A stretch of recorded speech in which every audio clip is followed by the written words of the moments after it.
시청자 여러분 안녕하십니까? 출발 성공 투자 후반부 이어갑니다. 오니주입니다. 안녕하세요. 이혜은입니다.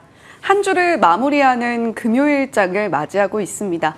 이번 한 주 동안 그래도 휴일도 껴있고 그래도 좀 쉬었다라고 하시는 분들도 계실 텐데 주식 투자를 하시는 분들께서는 많이 힘든 한 주이셨을 것 같습니다. 간밤 미증시 먼저 정리해보죠. 3대 지수는 3거래일 연속으로 하락을 했습니다.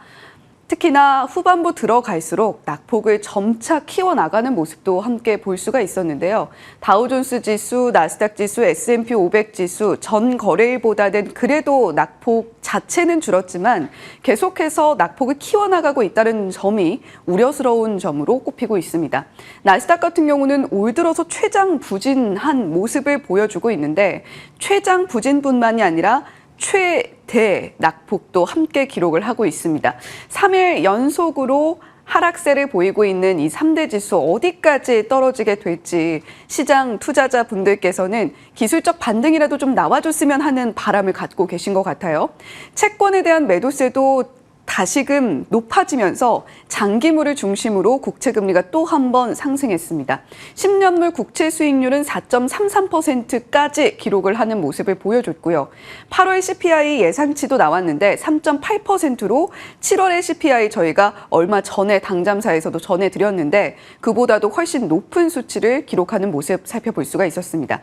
그리고 새벽 사이에 나온 속보입니다. 중국 헝다그룹이 결국 뉴욕 법원에 챕터 15 파산 신청을 내놨다라는 이야기도 들려오고 있으니까요. 잠시 후에 더 자세하게 전해드리겠습니다. 탄탄한 지표들, 경제 지표들은 그래도 괜찮게 나오고 있는데요. 오히려 이 부분이 금리 인상에 대한 우려감을 또 한 번 키우고 있다라는 이야기 어제도 드렸는데 오늘 시장의 흐름을 보시면 알겠지만 또 한 번 시장을 누르고 있다라고 생각을 하시면 되겠습니다. 에너지 섹터를 제외하고 전 섹터가 하락을 했던 간밤 미증시였고요. 최근에 상승이 그래도 조금씩 나와줬던 종목들까지도 함께 낙폭을 보여주면서 시장의 압력을 더욱더 키우고 있다는 것을 절실하게 체감하고 있는 요즘입니다. 알파벳이 그래도 힘을 좀 내줬는데 AI 기대감을 업고 나홀로 상승을 보여줬던 알파벳이었습니다. 1.1%의 상승폭 보여줬고요. 어플라이드 머티리얼즈 실적 발표 내놨습니다. 실적이 매출도 괜찮게 나왔고 주당 순이익도 시장 예상치를 모두 상회하는 모습을 보여줬고 거기다가 올 한 해 동안 이익 더 늘어날 것 같습니다라고 컨센서스도 상회하는 모습을 보여줬기 때문에 시간 외에서 1.8% 상승하는 모습 나타내줬습니다. 반도체 종목들까지 훈풍을 끌고 오지는 못했는데 오늘 밤에 열릴 미증시에서는 어떤 흐름 나타내게 될지 한 번 더 기대감 갖고 지켜보시면 좋겠고요. 테슬라는 시총 7천억 달러가 깨졌습니다. 2.8% 추가 하락이 나왔는데 텍사스에서 충전 규격을 도입하겠다라는 좋은 소식에도 불구하고 영 주가는 힘을 못 쓰고 있습니다. 글로벌 원샷 함께 살펴보셨고요. 연착륙 기대감은 높아지는데 이 부분을 저희가 반갑게 볼 수만은 없는 것 같습니다. 신규 주간 실업보험 청구 건수가 발표가 됐는데 예상치에는 거의 부합하게 나왔지만 이전치보다 낮게 집계가 됐습니다. 3주 만에 하락세로 돌아선 건데 노동시장이 여전히 타이트하고 탄탄하구나라는 것을 이 발표치에서 찾아볼 수가 있었고요. 필라델피아 연은에서는 제조업 지수를 발표를 했는데 예상치 보시면 마이너스입니다. 그런데 발표치는 플러스 12죠. 0을 기준으로 지수가 플러스면 경기가 확장 국면에 들어섰다라고 해석을 하는데 이걸 보면 지금 제조 쪽, 생산 쪽에서도 퍼포먼스가 나쁘지 않구나라는 것을 가늠해 볼 수가 있습니다. 그리고 클리블랜드 연은에서는 8월 CPI 예상치를 내놨는데 지금 3.2가 7월 달에 나왔던 수치입니다. 3.2보다 3.8. 전년 동기 대비 기준으로 3.8%의 상승폭을 또 한 번 보여줄 것 같다. 물론 예상치이긴 합니다만 계속해서 8월의 물가 상승폭이 얼마나 나와주게 될 것인가를 또 불안감을 안고 우리 투자자분들은 시장을 지켜보셔야만 할 것 같습니다. 이런 지표들이 고금리를 연준이 지속할 수 있는 근거가 되고 있다라는 분석이 시장에서도 나오고 있고요. 소매기업들 실적도 견조하게 나오고 있는데 타깃에 이어서 월마트도 실적을 내놨습니다. 예상치를 웃도는 순이익과 매출을 발표를 하면서 지금 지출도 그리고 지표들도 함께 잘 나타나고 있구나라는 부분에 더 힘을 실어주고 있고요. 패드워치에서는 연말까지 연준이 25bp 추가 인상 확률을 35%로 베팅하고 있습니다. 전주와 비교를 해보면 전주보다 10%포인트가 늘어난 수치인 걸 봐서는 금리 인상 한 번 더 하긴 하겠구나라는 부분에 시장이 더욱더 긴장하고 반응하고 있는 모습 살펴볼 수가 있습니다. 지금 시장을 흔들고 있는 퍼펙트 스톰이라는 이야기가 나옵니다. 2008년 서브프라임 모기지 사태 당시에 달러 가치는 떨어지고 유가와 곡물가는 올라가면서 퍼펙트 스톰이 발생해서 더욱더 경제 위기가 크게 발생했다라는 이야기가 있었는데요. 이 퍼펙트 스톰, 작은 태풍들 하나하나의 태풍으로는 그렇게 큰 파급력이 없지만 그 태풍이 만나면 큰 태풍, 정말 큰 위력을 가진 위험한 태풍이 된다라는 의미에서 퍼펙트 스톰이라는 단어가 생긴 겁니다. 지금 그 우려가 다시 고개를 들고 있는 이유가요. 피치에서 미국의 신용등급 하향 조정 나왔습니다. 그리고 일본에서는 YCC 국채 수익률 조정하겠다라고 이야기했습니다. 중국에서는 연쇄 디폴트 우려감 함께 상존하고 있고 여전히 진행 중입니다. 인플레이션은 반등세를 보이고 있다라는 이야기 연준 의사록에서도 어제 확인을 하셨고요. 그리고 앞선 경기 지표들도 그 근거를 탄탄하게 받쳐주고 있습니다. 이에 따라서 2023년에 새로운 퍼펙트 스톰이 등장할 것인가 하는 우려감이 나오고 있는 겁니다. 10년물 국채금리 흐름 한번 보시죠. 2007년 이후에 최고치를 향해서 달려가고 있습니다.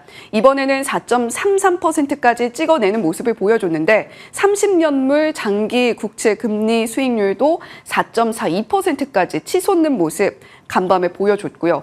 금 가격은 이렇게 안전자산, 국채 매도세가 강해지면 가격이 함께 떨어지게 되는데 5개월 내 최저치를 기록하고 있습니다. 그리고 간밤에 헝다 파산 신청했다라는 속보 들려왔다라는 이야기 전해드렸죠. 챕터 15 파산 보호 신청입니다. 이 챕터 15 파산에 대한 내용을 좀 짚어드리면 외국계 기업이 이 회생을 추진을 할 시에 미국 내에 있는 채권자들이 채권 변제 요구나 소송을 할 수가 있겠죠.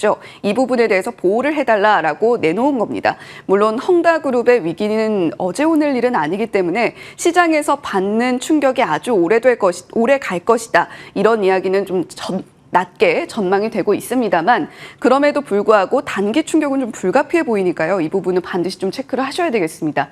헝다뿐만이 아니죠. 지금 이번 주 내내 전해드리고 있습니다. 비구이 위한 컨트리가든발 디폴트 연쇄 우려 있고요. 그리고 자산운용사 중주그룹에 대한 이슈도 있습니다. 중룽 같은 그런 기업들도 함께 지금 계속해서 중국발 위기를 더욱더 키워나가고 있기 때문에 우리가 이 여파가 어디까지 미치게 될지 한번 체크를 해보셔야 되겠고요. 오늘장 체크 포인트입니다.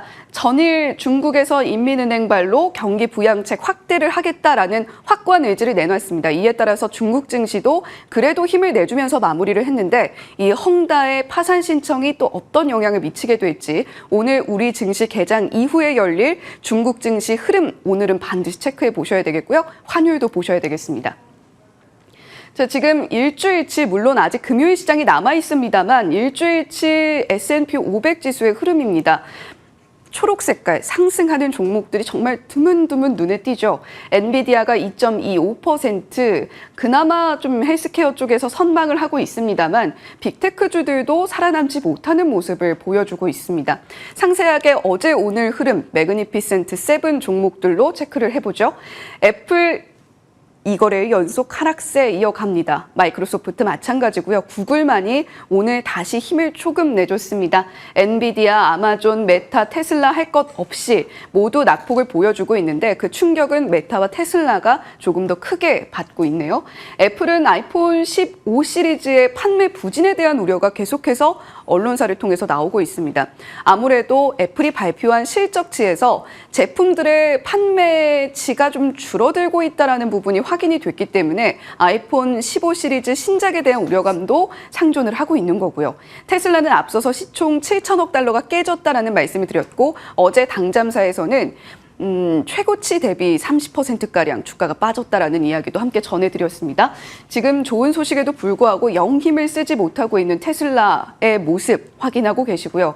엔비디아는 그럼에도 불구하고 주가는 이틀 연속 하락세를 이어가고 있습니다만 그럼에도 불구하고 증권가에서는 목표가 상향 의견은 계속해서 내놓고 있으니까 AI에 대한 기대감은 아직까지 좀 살아있다라고 해석을 해보셔도 될 것 같습니다. 그나마 구글만 AI 검색에 대해서 월스트리트 저널이 마이크로소프트보다 좀 나은 퍼포먼스를 보여주고 있는 것 같다라는 의견을 내놓으면서 상승이 나왔는데 지금 매그니피센트 7 종목들뿐만이 아니라 기술주, 성장주들이 받고 있는 압력, 우리 시장 종목들에는 어떤 영향을 끼치게 될지도 한번 보셔야 되겠습니다. 자, 말씀드린 것처럼 이번 주에는 15일 광복절 휴장을 하루 겸해서 쉬어갔던 한 주였는데 왜 이렇게 힘들까요? 그러니까 하루 쉬었으면 좀 힘이 날 법도 한데 그러게요. 증시도 힘을 내지 못하고 살펴봐야 할 대외 변수도 많고 그래서 좀 피곤한 요즘입니다. 일단은 통계 자료 보면서 시장 이야기를 좀 들어가도록 하겠습니다. 찰리 채플린이 이야기를 했던가요? 인생은 가까이에서 보면 비극이고 멀리서 보면 희극이다라는 표현이요. 가까이에서 이 정밀 타격할 만한 내용들을 들여다보면 좀 피곤합니다. 그러나 좀 먼 시선에서 호흡을 가다듬으면서 시장 분위기 체크해 보면 조금은 낫지 않을까라는 관점에서 통계 자료 다시 준비를 해왔습니다. 작년에 보여드렸던 그리고 어제 체크해드렸던 미국 자료 먼저 보시면 막대 그래프 아래에 있는 건 S&P 500 지수 월별 데이터입니다. 역사적으로 보면 9월이 늘 가장 이제 안 좋았습니다. 이 8월, 9월 이 사이에는 금리 이슈나 통화정책 이슈가 시장에서 크게 자리하기 때문에 매크로 변수로 흔들리는 모습을 보입니다. 공교롭게도 우리 시장도 거의 궤가 비슷하죠. 근데 이 약세를 먼저 시연한 쪽은 코스피 한 달 일찍 8월 가장 안 좋은 수익률을 기록합니다. 지난 막대고요. 그리고 나서 9월이 되면 코스피는 좀 괜찮은데 코스닥 지수의 낙폭이 가장 안 좋은 달입니다. 8월, 9월 늘상 이제 대외 변수로 흔들리는 모습을 보여왔습니다. 다음 보실까요? 작동이 안 되네요. 자, 그래서 우리 시장을 볼 때 앞으로는 이제 대외 변수 계속 체크를 해 보셔야겠지만 너무 지금 상황이 최악의 국면이다라고 이제 매몰되기보다는 현재 어떤 부분에 시장 비중을 두면서 우리가 좀 기회 요인을 찾아야 할까라는 고민도 같이 하시는 게 좋을 것 같습니다. 이말올 요즘 많이 쓰는 신조어죠. 이걸 말아 올린다 해서 장중에 바닥을 확인하고 움직이는 흐름이 그래도 어제 좀 나와줬습니다. 굉장히 이제 아슬아슬한 포인트였는데요.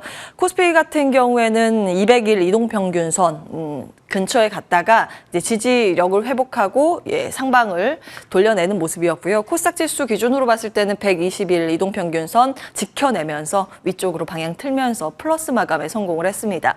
어제 체크포인트 두 가지 말씀을 드렸습니다. 한 가지는 금리, 또 한 가지는 환율. 금리 부분은 아직까지 이제 진행 중이기 때문에 계속 체크를 해보셔야겠습니다. 지금 단기적으로 시장 바닥을 확인하면서 어느 정도 반등을 시도하더라도 완전히 회복세로 접어들기 위해서는 미국의 금리가 먼저 안정이 돼야 한다는 목소리가 높기 때문입니다. 그리고 일본이나 중국이 그 환율에 대해서 개입을 하는지 여부가 중요하다. 그렇게 나오게 된다면 시장 어느 정도 반등을 다질 수 있을 가능성이 있다는 점 어제 체크해드렸습니다. 장중에 나왔던 게 바로 이거였습니다. 중국 개입이었죠. 대규모 자금 공급 이틀 연속 진행을 했고요. 일부 펀드 매도 자제해달라라는 금융당국의 요청이 나오면서 시장 반등 모색을 했던 거고 중화권 증시도 플러스 시도를 하는 모습이 장중에 나왔습니다. 오늘도 사실은 헝다그룹 에버그란데 그룹에서 챕터 이제 파산 신청을 보호 신청을 한 거죠. 그러면서 이제 우려감이 고조되고 있긴 하지만 다행히 아직까지 NDF 역외 환율상 큰 변동성은 나타나진 않고 있습니다. 아시아장 열려봐야 알겠죠.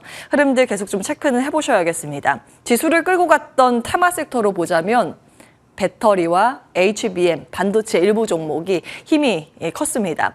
그리고 일부 바이오주의 강세도 어제 두드러졌습니다. 자, 흐름들 좀 정리를 해봤는데요. 그동안 기승을 부렸던, 그러니까 수급의 블랙홀 역할을 했었던 초전도체 테마가 급락을 하자 이 자금이 2차 전지 쪽으로 유입된 흐름이 눈에 띄었습니다.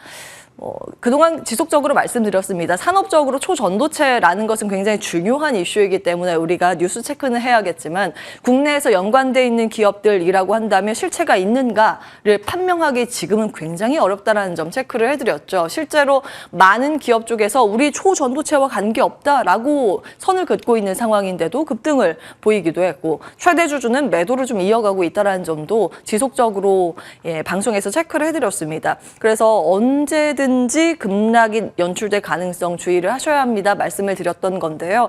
다시 급등을 할 수는 있겠죠. 시장 분위기가 안 좋고 자금이 쏠릴 수는 있겠습니다만 이런 흐름들 정말 수급에만 의존해서 움직이는 테마주라는 점을 염두에 두셔야겠습니다. 배터리 일정 체크해드립니다. 오늘 에코프로 이동채 전 회장 상고심 선고 일정이 있고요. LNF는 코스피 이전 상장 재공시 기한입니다. 어떤 내용 나오는지 체크를 해보셔야겠습니다.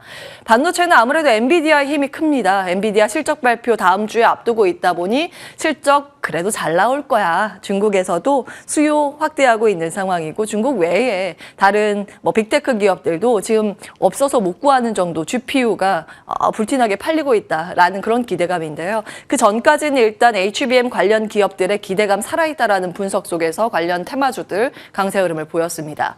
바이오 볼까요? 바이오는 최근 당뇨 치매 치료제 GLP-1과 관련된 기업들의 시세가 우위를 점하고 있습니다. 그리고 그 약물을 조금 더 지속해서 플랫폼을 개발하고 있는 그런 기업들 눈에 띄는데요. 대표적으로 펩트론과 보로노이 등등이 있죠. 대원제약 등등 이 약물 개발하는 기업들의 강세가 눈에 띕니다. 오늘 일정 보면 보로노이는 신주 인수권 증서 상장 일정이 있습니다. 수급 어떻게 소화하는지는 보셔야겠고요. 타임폴리오 자산운용에서 이제 바이오 ETF 어제 상장을 했죠. 구성 종목이 공시가 됐습니다. 10% 안팎으로 가장 큰 비중이 보로노이, 그 다음이 JLK, 셀트리온, 뷰노 순이었고요. 3%에서 5%. 지분율이 높은 순서로 배열을 했습니다. 참고해 보시면 되겠는데 어제 이 보로노이가 좀 강했던 이유가 이 액티브 바이오 ETF 덕분이 아닌가 싶습니다. 여기에는 AI 의료 쪽도 많이 포함이 되어 있습니다. 시간의 특징주 보겠습니다. 중국에 대한 기대감이 여전한 모습입니다. 인바운드 수혜주 화장품 관련 기업들이 무더기 강세 흐름 나왔고요. 여행이나 호텔 관련 기업도 눈에 띕니다. 그 밖에 네옴시티 테마주 잊을만 하면 한 번씩 움직이는데 어제 성신양회 관련 이 기사가 부각되면서 시멘트, 레미콘 테마가 동반 강세 흐름을 보였고요. 2차 전지 일부, 의료, AI 일부 추가 상승 눈에 띕니다. 자, 셀트리온 보셔야겠죠. 살짝 늦었어요. 사실은 이제 기한을 넘겨서 공시를 했던 건데 어제 장 마감 후에 드디어 나왔습니다. 셀트리온과 셀트리온 헬스케어 합병을 하겠다는 공시 내용이었습니다. 합병기일은 12월 28일이니까 이제 4개월 정도 소요될 것으로 보이고요. 합병 방식은 셀트리온이 셀트리온 헬스케어를 흡수 합병하는 방식 비율입니다. 사실 이제 공시가 지연되면서 주가가 많이 떨어져 있기 때문에 합병 비율이 거의 이제 비슷한 수준에 맞춰져 있다는 분석인데요. 이 합병을 하면서 셀트리온 헬스케어의 판권 상각 예정이라는 부분도 체크해 보셔야겠습니다. 여기에 셀트리온 제약이 빠지자 시간 왜거래에서 바로 셀트리온 제약이 막 급락하는 흐름이 장중에 나왔었는데요. 그리고 이어진 온라인 간담회에서 계획이 공개되자 정반대의 흐름이 연출됐습니다. 주가 관리를 하는 건가? 주가 관리 참 잘한다 이런 생각이 들기도 했는데 먼저 보시면 1단계에서는 이 위에서 이야기한 것처럼 셀트리온과 셀트리온 헬스케어 바이오 사업으로 1차적으로 합병을 하겠다 이런 내용이고요. 그리고 나서 6개월 이내에 2단계 합병 진행을 하는데 케미컬 사업으로 이 합친 데에다가 제약을 합병하겠다라는 내용 같이 발표를 하면서 분위기 급반전 4.4% 플러스 마감으로 전환되면서 시간 외에서 거래를 마쳤습니다. 자, 다음은 체크 포인트는 보셔야 합니다. 그룹 일정인데 10월에는 램시마이스 미국 신약 허가 나오는지 여부, 11월에는 지금 건설 중인 3공장 완공이 되는지 여부, 그리고 내년에 신제품 출시 일정도 줄줄이 대기되고 있습니다. 시장의 반응 중요하겠고요. 하나증권에서는 이렇게 평가하고 있습니다. 이번 합병을 통해서 분명히 현금이 증가하고 그 자금으로 다른 데 투자를 할 수 있다. 기술 개발이나 공장 투자 가능하겠죠. 이것은 긍정적이나 결국에는 주가라는 건 실적에 수렴이 되는 거죠. 실적의 함수이기 때문에. 그런데 단기 주가 변동성 확대 가능성, 이제 상방 변동성이겠죠. 그러나 펀더멘탈이 장기 주가를 결정한다. 즉 숫자가 나와야 한다. 이 이야기를 하고 있습니다. 이런 일정들을 통해서 모멘텀이 실적으로 이어진 여부 장기 관점으로 들여다보셔야겠습니다. 자, 오늘 주요 일정입니다. 한미일 정상회의 개최 일정인데요. 우크라이나 재건이나 반도체 이야기 혹은 방위산업 관련 이야기가 나온지 여부가 하나의 관전 포인트고요. 중국, 일본 발표되는 지표들입니다. 지금 중국 위엔화 개입 여부에 대해서 주목도가 높은데 조금 전에 블룸버그 통신의 소식통을 인용한 기사 내용 가지고 왔습니다. 중국의 외환당국이 이번 주에 국영은행들에게 환시장 개입 강화해달라 요청한 것으로 소식통을 인용해서 보도를 했고요. 지급준비율 인하 등의 다양한 정책 수단도 검토 중이라고 이야기를 합니다. 사실 근데 양가적인 측면으로 다 보셔야 하는데 얼마나 경제가 안 좋으면 금융당국이 이렇게 개입을 강하게 하는가 여부, 경제를 보면 중국 어렵다라는 부분이지만 그래도 정부가 완전히 망가질 때까지 기다리지 않고 어느 정도 적극적으로 개입할 의지가 있다라는 측면입니다. 참 이제 셈법이 복잡해지는데 오늘 장중에 중화권 증시의 움직임 체크해 보셔야겠습니다. 로봇 일정 어제 있었죠. 두산 로보틱스 이것도 약간 예상보다 시기가 늦춰졌는데 어제 드디어 상장 예심 통과를 했습니다. 관련된 내용들 정리를 해봤고요. 바이오 일정은 정부 제약바이오 산업 활성화 일환 중에 하나 펀드 구성. 이것도 약간 시기가 늦어지긴 했어요. 그리고 자금이 아주 이제 화끈하게 잘 모이진 않아서 몇 차례를 이제 나누어서 진행을 할 것이라는 내용인데 일단 K바이오 백신 펀드, 다음 달에 1차 펀드를 결성을 해서 한 1,750억 원 규모 먼저 결성을 해서 이르면 12월에 바이오사 첫 투자를 단행해서 도움을 주겠다. 이 임상이나 진행을 하기 위해서는 바이오는 사실 자금 부담이 막대하잖아요. 그 부분을 어느 정도 해소시켜 주겠다라는 정부의 의지 읽을 수 있습니다. 같이 참고해 보시면 되겠습니다. 오늘 여기까지 합니다. 당잠사였습니다.